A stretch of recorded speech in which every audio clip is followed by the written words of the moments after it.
আসসালামু আলাইকুম। ইদানিং কাজের চাপ অনেক বেশি। এর কারণ হচ্ছে এখন যেহেতু ধানের সিজন, এই সিজনে আমরা খড় সংগ্রহ করে থাকি এবং এই খড়গুলি পরবর্তীতে আমাদের কাজে লাগে। এমনিতেই প্রচন্ড গরম, এই গরমের মধ্যে কাজ করতে এমনিতেই সমস্যা হয়ে যায়। তাছাড়া খড়ের কাজ করতে হলে বাড়তি জামাকাপড়ও পরতে হয়। এর কারণ হচ্ছে এই খড়ের কারণে পরবর্তীতে না হলে চুলকানি হয়। তো সারাদিন খামারের কাজ করেছি, বিকালবেলা ইমার্জেন্সি আমাদেরকে যেতে হচ্ছে খড় সংগ্রহ করার জন্য, কারণ এই খড়গুলি যেখানে রাখা এখান থেকে আমাদেরকে আজকে বিকালের মধ্যেই নিয়ে আসতে হবে। যেহেতু আমরা বিকালে রওনা দিয়েছি তাই একসাথে অনেক লোক যাচ্ছিলাম, যাতে করে আমরা খুব দ্রুত এই খড়গুলাকে 2টা নসিমন ভরে নিয়ে আসতে পারে আমাদের এখানে। তো আলহামদুলিল্লাহ আমরা চলে এসেছি খড়ের পালার কাছে। সকালবেলা যেহেতু বৃষ্টি হয়েছিল তাই এই পালার আশপাশ দিয়ে পানি রয়েছে। তো যাই হোক আলহামদুলিল্লাহ আমরা যেহেতু একসাথে 10 থেকে 12 জন লোক এসেছি, যে কারণেই আমাদের খড়গুলি 2 নসিমনের মধ্যে খুব দ্রুতই সাজানো হয়ে গেছে। সাজানো হওয়ার পর আমরা এখান থেকে হালকা নাস্তা করে নিলাম, বিকালের নাস্তা। তারপর সুন্দর করে খড়গুলিকে বেঁধে নসিমনের মধ্যে আমরা রওনা দিলাম আমাদের খামারের দিকে। আমরা একটু কম সাজিয়েছি প্রত্যেকটা নসিমনে। এর কারণ হচ্ছে যে রাস্তাগুলি দিয়ে আমরা যাচ্ছিলাম এই রাস্তা দিয়ে তেমন একটা যাওয়ার মতো রাস্তা না, মূলত কিছুটা রাস্তা আমাদেরকে ইটের রাস্তা দিয়ে আসতে হয়েছে, যে কারণে আমরা কম সাজিয়ে এনেছি যাতে করে খুব সুন্দরভাবে আমরা এখান থেকে যেতে পারি। দেখতে দেখতে একেবারে সন্ধ্যা হয়ে গেছে আমাদের কাজ করতে করতে, তবুও এই পালাটা আমাদেরকে দিতে হবে, কারণ এই খড়গুলি যেহেতু শুকনা, যে কোনো মুহূর্তে বৃষ্টি হলে খড়গুলি ভিজতে পারে, এই সম্ভাবনা আমাদের আগে থেকেই আছে।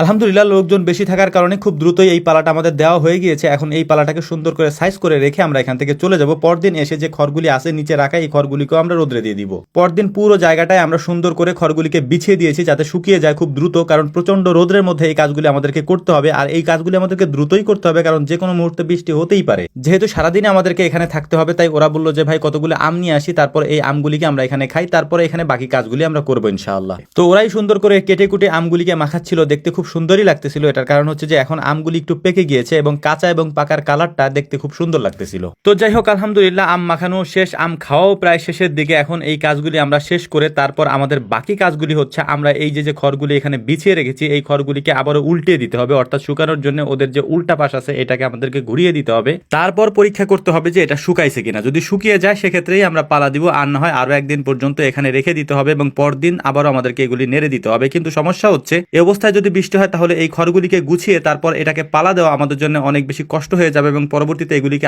আবারও শুকাইতে হবে, যে কারণে আমরা চাচ্ছিলাম আজকে দিনের মধ্যে শুকিয়ে পালা দেওয়ার জন্য। তো দেখতে দেখতে একেবারে সন্ধ্যার আগে আলহামদুলিল্লাহ আমাদের এই খড়গুলি শুকিয়ে গিয়েছে। তারপর এগুলিকে সুন্দর করে আমরা পালা দিয়ে রেখে দিলাম, আমাদের কাজটাও শেষ হয়ে গেল। তো আমাদের জন্য দোয়া করবেন। আসসালামু আলাইকুম রহমতুল্লাহ।